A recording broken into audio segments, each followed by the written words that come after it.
말도 안 되는 세상이지만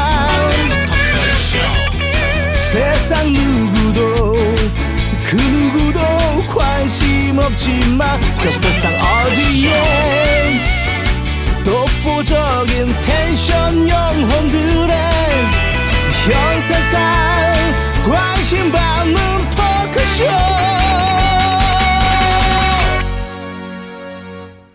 B급 감성 까칠한 남자들의 토크쇼 까톡. 오늘 주제도 어제에 이어서 어제도 이제 저희가 영화 관련된 이제 소재를 다뤘는데 네. 오늘도 한번 문화 쪽으로 한번 얘기를 나눠보도록 할게요. 그래서 김대중과 노무현이 남긴 유산이라는 제목으로 네. 좀 준비를 했는데 어떤 내용인지 한번 설명 좀 해주시겠어요? 네.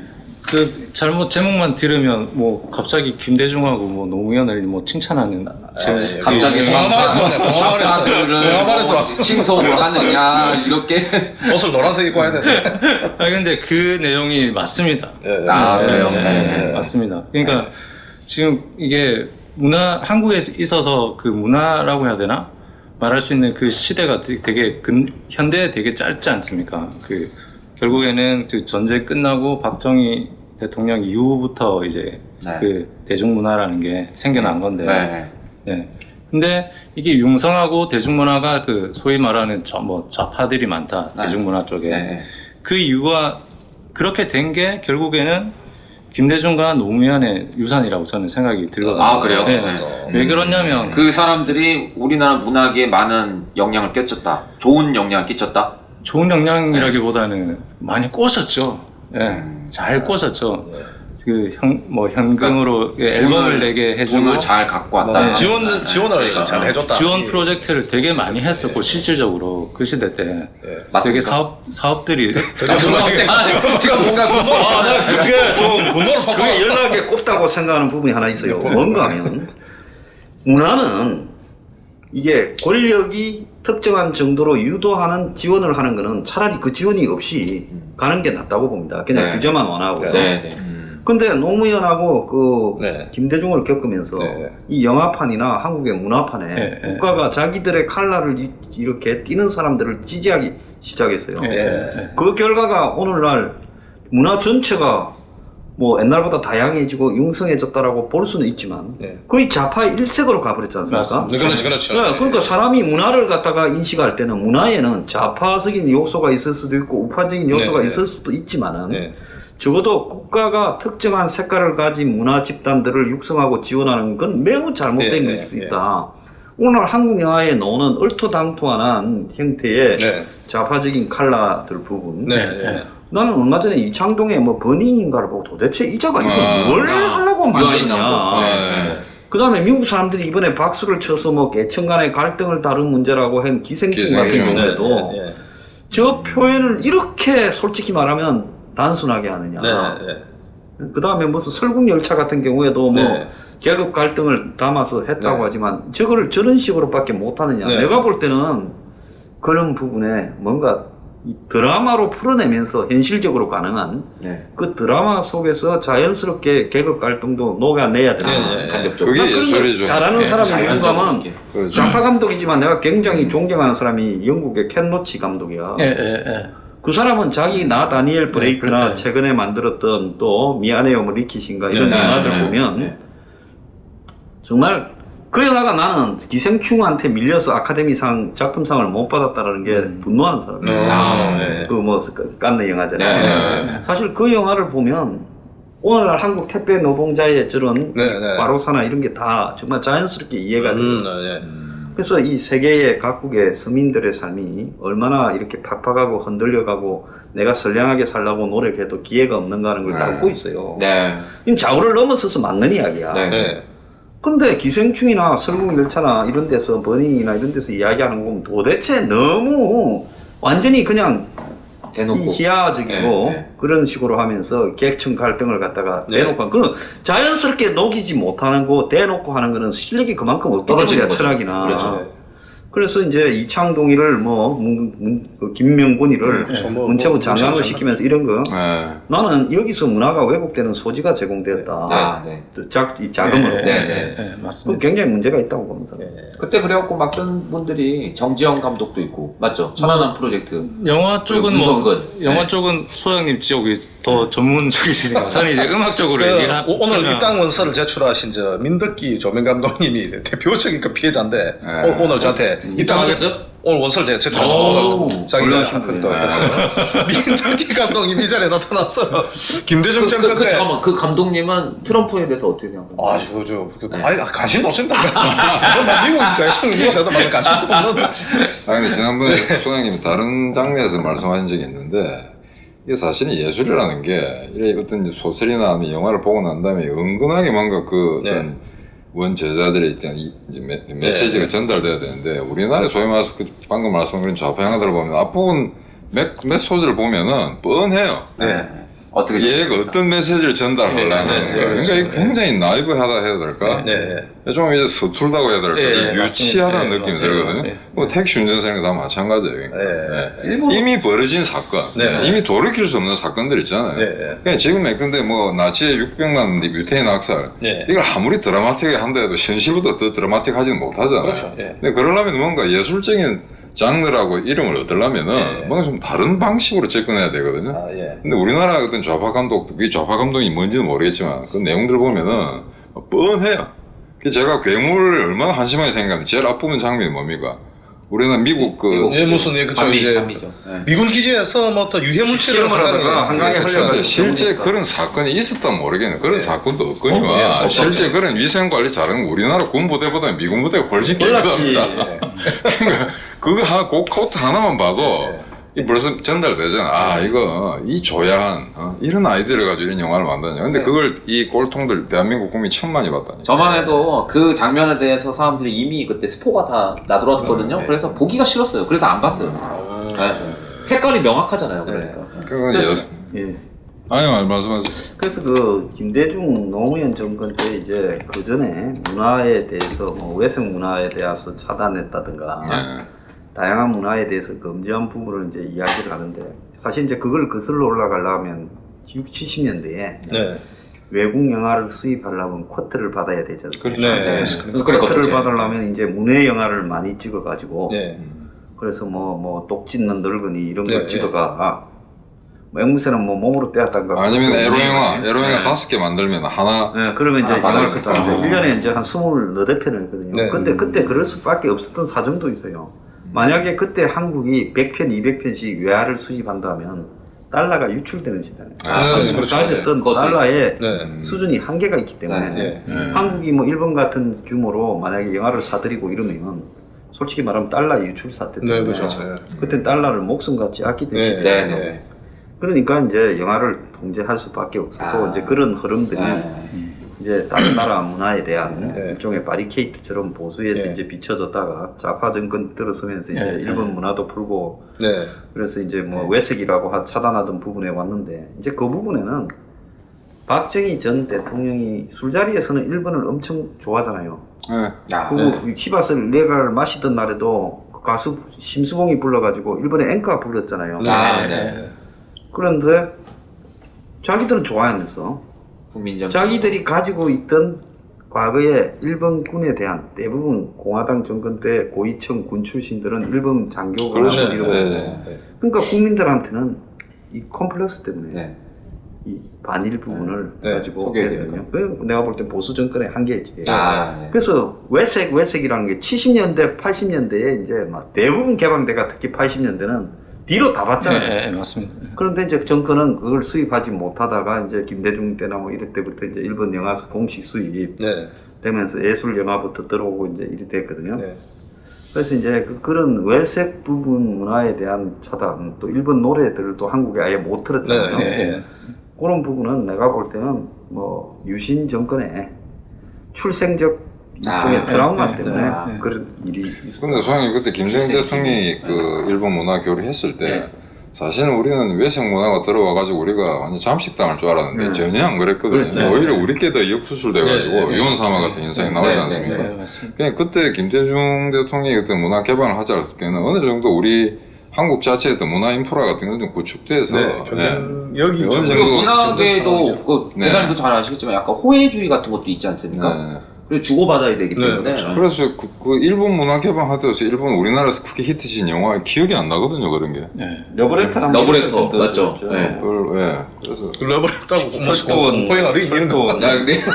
주원 주원이는 지금 수왕이 말씀하신 것들은 이 박정희, 김종필 같은 경우에는 자기들 몰래 이렇게 검도 시합을 했대요. 예. 아. 그 정도로 일본 문화에 심취했던 자기들끼리 사람들. 이야기할 때는 네. 일본말로도 많이 했어요. 근데 이제 김대중도 마찬가지인 게 김대중도 보면 굉장히 일본을 좋아했어. 예. 그래가지고 보면 그 일본 히로히토 천황이 죽었잖아요. 예. 그때 가서 90도로 절하는 사진이 있습니다. 아, 예, 지금 맞습니다. 남아있어요. 예. 그리고 또 월드컵 결승전 때 이 천안함 네. 사태, 천안함이 아니라 연평에 예, 사태가 연평에 벌어졌는데 예. 거기 갔잖아요. 예. 그건 그 축구시합 보면 안 되죠. 안 되지. 돌아와야지 맞아. 그거는. 그러니까 김대중 부부는 굉장히 솔직히 말하면 본인 스스로가 옛날에 젊었을 때 장사를 해서 돈을 벌었다 할 정도로 아주 실용적인 사람이죠. 그놈한테 어떤 뭐 지나치게 좌파 이런 부분은 내가 볼 때 잘못 한마디로 이 자기신의 뭐 콤플렉스 때문에 풀린 거고 굉장히 이념 자체로 보면 굉장히 실용적이라서 일본에 대해서는 뭐 전혀 거부감이 없었을 거야. 김대중 때 그때 일본하고 제일 트러블도 없었을 거야. 아마 외교로도. 그렇죠. 예. 제일 좋아졌죠. 그러니까 지금 웃기지. 김대중의 후계자인 뭐 저기 문가리가 반이라는 게 그리고 김대중이 일본에 망명가 있을 때 그때 뭐 살해 사건 나고 뭐 그건 해프닝으로 끝나 그런 게 있었잖아요. 그러니까 김대중이 상당히 뭐랄까 그 박정희 시대 때 일본에 대해서 빚을 지고 있다고 생각했던 것 같아요. 본인 스스로. 근데 제가 이 주제를 꺼낸 이유가 그 보면 결과론적으로 결국에는 뭐 예전에 저기 제 친한 친구의 그 아버님이 부산에서 제일 유명한 재즈 그 드러머시거든요. 네, 그분이 항상 자주 하셨던 얘기가 이제 우리나라가 미팔 그 군부대에서 공연하는 그게 많았지 않습니까? 그 시대 때 다 신중현이고 다 그쪽 출신인데 그때 진짜 한국의 재즈랑 락이 일본보다 더 발전하고 있었대요. 그래요? 네. 그랬을 수도 있지. 미군 무대 진짜 장난 아니었대요. 진짜 실력자들도 엄청 많았고. 일본도 미군 무대 있는데. 네, 근데 박정희 시대 때 그 탄압이 들어갔지 않습니까? 장발하고 뭐 다 잡아들이고 뭐 다 검열하고 뭐 노래 다 저기 금지곡 만들고 가수 이름들도 영어에서 우리말로 바꿨잖아요. 그렇게 되면서 이제 일본하고 그 급속도로 차이가 이제 문화적으로 결과론적으로 그렇게 돼버리니까 이 예술인들이 음악하는 사람들이 그 반 박정희 그게 많이 반보수에 대한 그때 되게 많이 심어졌었고 그런 것도 있겠죠. 핍박을 받고 제가 볼 때는 70년대 80년대 저는 아무래도 음악 쪽을 많이 보다 보니까 보면은 이 탄압을 받던 시절에 나왔던 노래들이 명곡이 많아요. 그렇죠.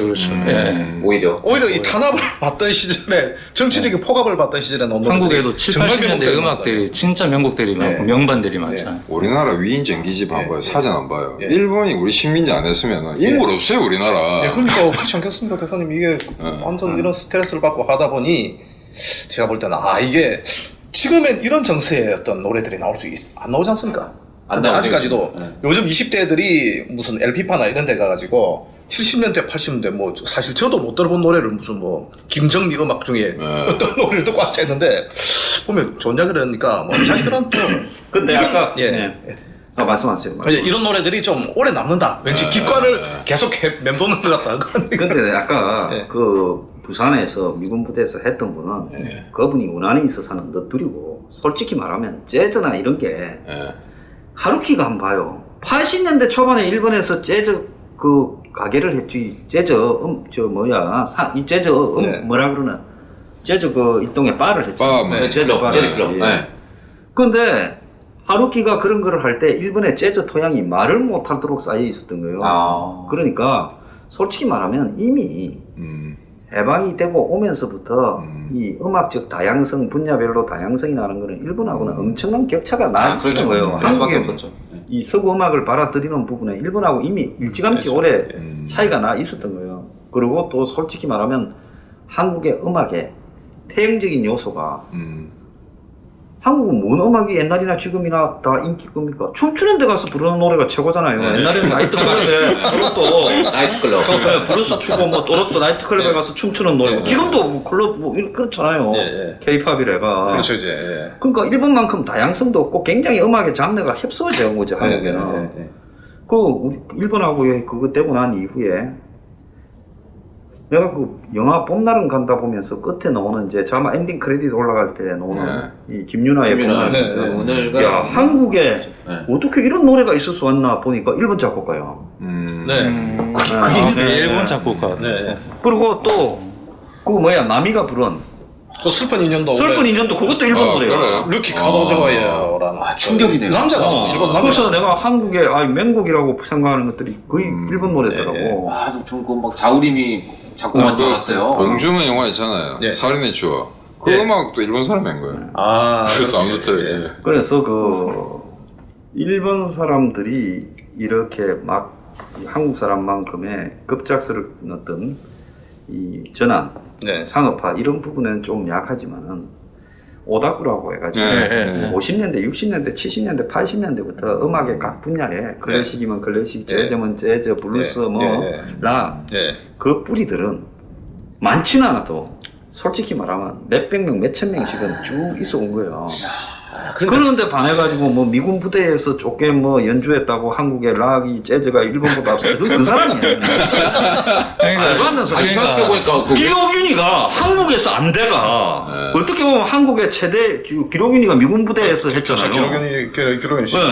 그런데 그 기록윤이가 한국에서 음악이 안 돼가지고 나중에 일본에 가서 재즈바에서 연주하고 살았잖아요. 지금 토트라는 게 있잖아요. 그래서 사실은 뿌리가 일본에 있다고 보거든요. 그래서 지금 지난번에 소장님 말씀하셨지만 그 일본 같은演歌 같은 경우에 끊이지 않고 계속해서 그 지지층이 있어요. 근데 우리 지금 현재 뭐 TV에 어느 날 갑자기 트로트하더라고요. 근데 과연 이게 일시적인 현상으로 끝나는 게 아닌지 그건 우리거든요. 아니 생각해보니까 웰컴 투 동막골도 히사이지 약간 반미 그러니까요. 그 음악이 히사이지 조가 작곡을 했거든요.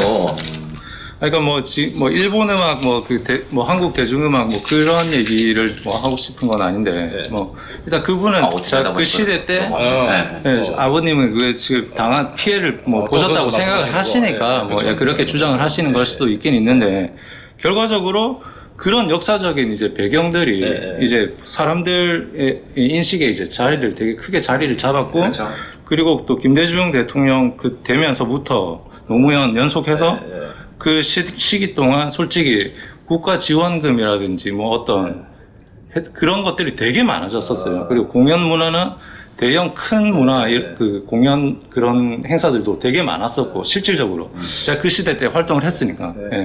근데 보수 정권 딱 들어오면서부터 그런 행사들이나 그런 것들이 다 없어졌어요. 다 잘려나가고 그 소위 말해서 그 좌파 정권이 그 사람들을 갖다가 자유편을 끌어당기기 위해서 그런 보조금도 줬다. 그런데 그러니까 결국에는 그게 음악하는 사람들이 도구로 이용을 당했을지언정 좌파 정권의 도구로 이용을 당했을지언정 그거는 서로 상부상조를 했다는 거죠. 윈윈. 근데 정말로 예술인이야말로 권력에서 초월해야지 윈윈하면 되는 거예요. 나쁜 놈 새끼들이지.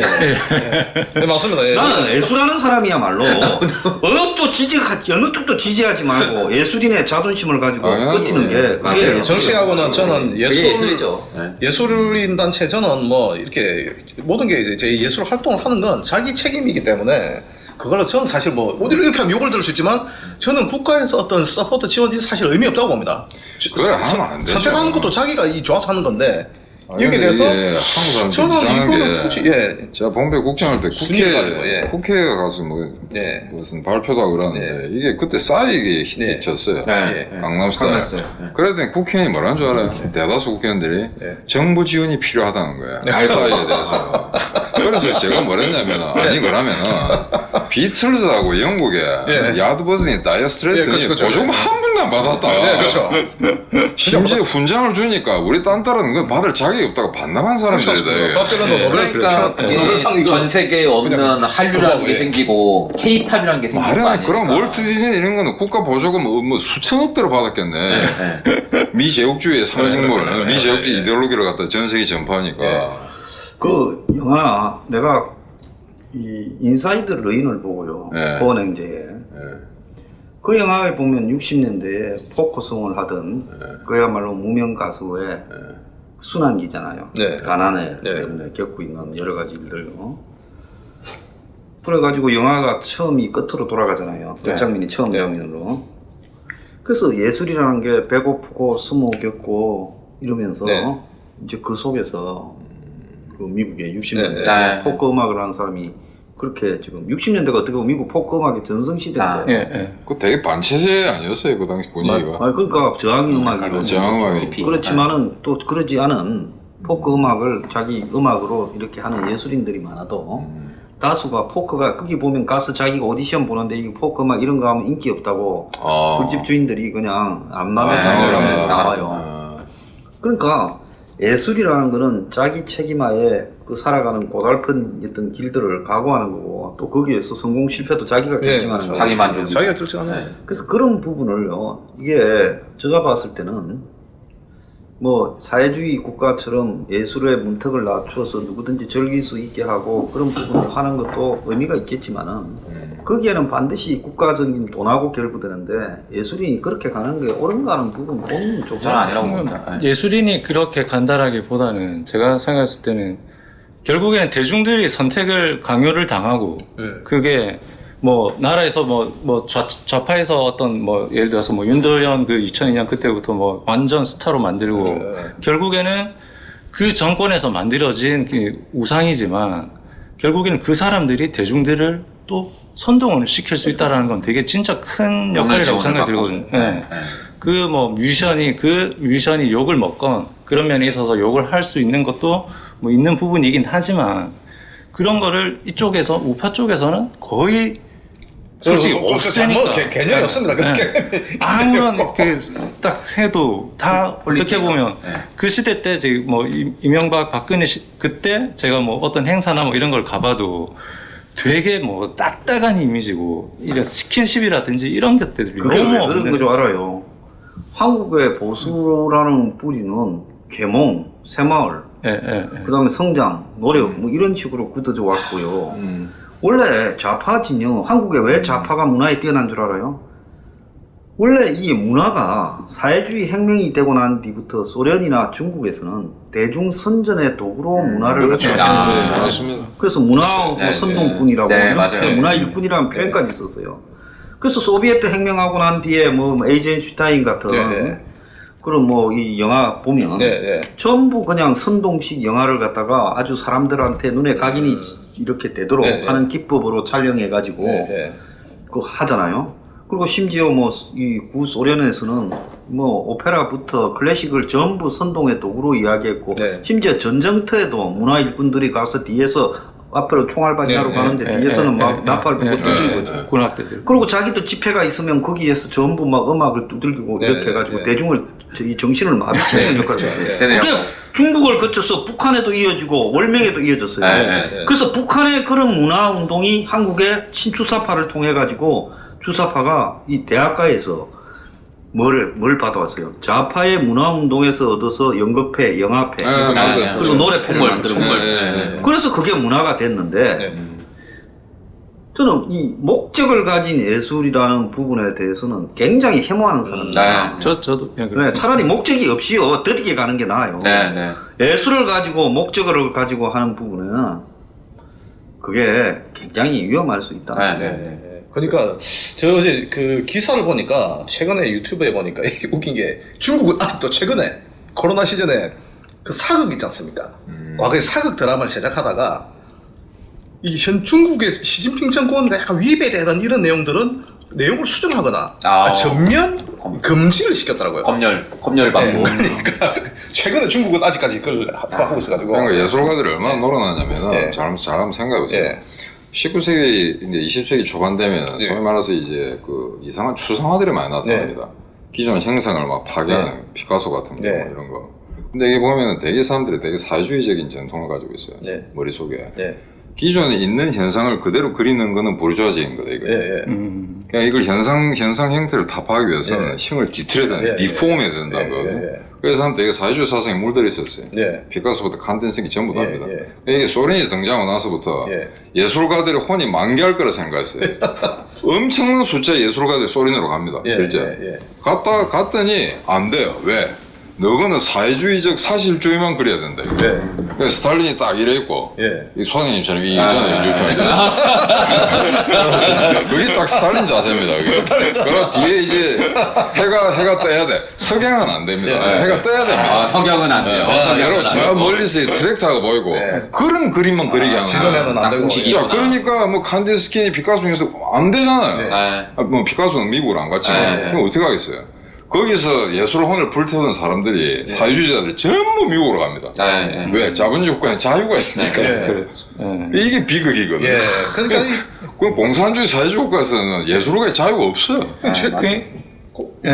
그러니까 이게 어떻게 보면 이용을 당하는 거고, 이 예술하는 사람들이 기질 자체가 어느 정도 약간의 뭐라고 해야 되지, 약간 그 진보 성향을 또 가지고 있는 기질도 있는 것 같고, 예, 그런데 이게 결국에는 공산주의에서보다 이 민주주의에서 뭘 할 수가 자기를 표현할 수 있는 데는 민주주의니까. 네. 예.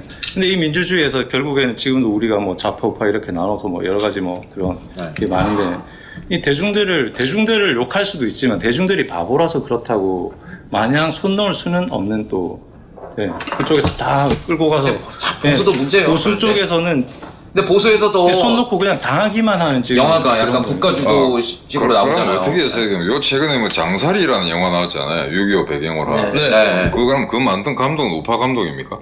그런 개념조차 이제 그게 모르겠어요. 저는 그게 우파라서 장사리가. 합격제고 이제 얘기하면 약간 그쪽 성향이죠. 우파 성향이죠. 네. 그러니까 뭐 우파라서 그 실제 우파인 감독도 있고 좌파인 감독도 있겠지만, 예. 뭐 저는 사실 뭐 작품을 봐서 이게 뭐 작품이 그냥 괜찮으면 그 뭐 이건 좌파파 그러면 여기서 물어볼게요. 국제시장은 우파다 좌파다? 전 그 영화 안 봤어요. 그거 재미없어요. 영화 한 1년 전에 1년 반쯤 전에 개봉했던 콜드워라는 영화를 한번 봐요. 냉전. 폴란드의 민속 음악을 국가적으로 공산 정권이 들어서서 사람들을 찾아가 오디션을 보고 하는데, 거기에 이제 고치격인 인물이 이제 거기 직원이었던 그 단원이었던 민속 음악하는 여자와 사랑에 빠졌다가 이제 망명을 하고 둘이 나중에 이제 서부에서 가는 건데요. 그 뭐 정치 색이 없이 그냥 담담하게 그려요. 이제 전후 공산화된 폴란드에서 민속 음악을 하고 동원되고 사회주의적으로. 그 영화를 한번 보면 사회주의와 예술의 이 창작혼이 결부될 수 없다는 게 명백하게 드러나요. 정치 영화가 전혀 아니에요. 그러니까 그렇기 때문에 우리가 좌파들이 전통적으로 좌파들의 이 선전선동의 도구로 문화를 갖다가 이용을 하고 그 문화판을 장악해서 이렇게 성공을 했지만은 우파가 그렇다고 우파 문화를 장악해갖고 또 우파를 선동 문화를 만드는 것도 이것도 아주 바람직하지 못하고요. 그렇죠. 문제는 좌파의 그 선동 문화의 체계를 문화 부분에 대해서 이 뭐라고 하나 국가가 개입하거나 이렇게 뭐 블랙리스트니 화이트리스트니 없애버리고요. 그 웃기는 거 아니에요? 그렇죠, 맞습니다. 돈 받는 리스트, 돈 안 주는 리스트 안 줬다고 시비 걸고요. 돈 많이 줬다고. 이거 자체가 웃기는 거라고 봐요. 영감은 코미디인 겁니다. 정부가 절대 관여하면 안 되고, 제가 볼 때는 그런 리스트 만든 사람들 진짜 징역 종신형 때린다. 그거 좀 괜찮다. 그러니까 돈이 예술가한테 간다는 거는 그건 나치 독일이나 스탈린식 공산주의예요. 다만 이제 할 수 있는 거는 문화에 대한 접근에 이렇게 거리를 갖다가 많이 만들기 위해서 곳곳에 다양한 공연장을 만들고 다양하게 이용할 수 있도록 음악이나 연극이나 할 수 없이 다양하게 그런 거를 열어주는 거라든지 인프라가 또 국가가 그런 부분에 콘테스트나 이런 부분을 이제 민간에서 할 수 있도록 민간 시장 맡겨줘. 민간 시장이 그런 부분이 그게 가장 바람직한 거지. 어떤 형태로든 직접 국가에서 예술인이나 영화 작품에 돈을 투자한다는 이런 거는 있어서 안 된다고. 맞습니다. 그러니까 소장님 그때 당시에 솔직히 뭐 아시는 분은 아시겠지만 뭐죠 이 차은택 감독이라면 사람들이 얼마나 쌍욕하고 욕 많이 했습니까? 그 연예격사에 가니까. 그렇죠. 그 차은택이라면 이거 죽이러 온다. 그래요? 그 전부터 문화융성 90년대 때 뭐 음반산업계 뮤직비디오 감독으로 유명했기 때문에 그쪽에 저는 그런 얘기 많이 들었거든요. 저는 그분의 가발밖에 생각이 안 나요. 저는 사실 그때 그 보고 꽃이다. 지금 참 그 사필 규정이다. 저는 뭐 예전 그러니까 보수도 문제예요. 아까 말씀하신 국제시장 제가 돈을 봤는데 그냥 또 굳이 다시 꼬리표를 붙이지 않으면 우파 영화죠. 우파 영화인데 그렇죠. 그게 만약에 그 감독이 정말 우파라면은 저는 그 영화 잘 만들었다 생각해요. 왜? 거기에 직설적인 메시지는 별로 없습니다. 다만 그 산업화 시대에 우리 어머니 아버지 우리 형님 세대가 얼마나 고생했냐. 파도 받고. 그래 그 고생 하나 했더니 뭐 자식들한테 버림받고 요거도 먹고 싸가지 없는 짓 하잖아요 보면. 아버지 왜 뭐 손자들 몇 개 반 놀러가 버리잖아요. 거기에 대해서 그 산업화 시대 희생된 우리 이전 세대에 하나 오마주거든요. 근데 그걸 굉장히 담담하게 은은하게 했지. 그게 무슨 올적이 무슨 이라미스 사우스의 새마을운동 찬양하고 그런 건 아니었다고. 배경이 그렇다는 거죠. 국제시장은 젊은 사람들이 보고 더 좋아했어요. 그래요? 저는 이제 그건 안 보고 이게 참 아까 실망했던 게 이 연관되는 맥락인데 이 서스페리아 그 다리오 아르젠토 감독의 리메이크작을 작년에 개봉했습니다. 서스페리아 그건 괴물로 공포 영화인데 가서 봤는데 이 동독과 서독의 정치적인 문제를 그렇게 또 개입을 했더라고요. 약간 원작의 어떤 내용은 약간 담았는데 새로 이게 리뉴얼을 한 거죠. 내가 이런 공포 영화에 이런 연기 왜 들어가나? 이런 쓸데없는 게 그게 너무 오버액션하는 거죠. 자기 딸한테 이걸 뭐 좀 70년대에 이탈리아의 좌파 감독의 베르나르도 베르톨리치를 비롯해서 많아요. 뭐 안토니오 이런 이탈리아의 영화 감독은 대부분 다 세르지오 솔리마 뭐 많아요. 근데 이제 원작에는 그런 영화가 다리오 아르젠토 서스페리아 원작에는 그런 내용이 없습니다. 없었는데. 그 시종일관 어떤 그냥 공포에 관한 테마로 다리오 아르젠토는 마크로니스탄도 몇 개 제작했었어요. 맞습니다. 대세를 따랐네요. 너무 이거 미장센 한번 좀 제대로 한번 해보려고 하다가 오히려 쫄짝을 만드는구나 싶었죠. 정치색 넣고. 이렇게 하니까 문화예술 관련해서 얘기를 좀 많이 나눴는데요. 내일부터는 또 요즘에 독재자 시대잖아요. 그래서 이틀 연속으로 해서 정치 분야의 뭐 독재자, 그리고 경제 분야의 독재, 그런 부분에 대해서 얘기를 나눠보도록 하겠습니다. 감사합니다. 감사합니다.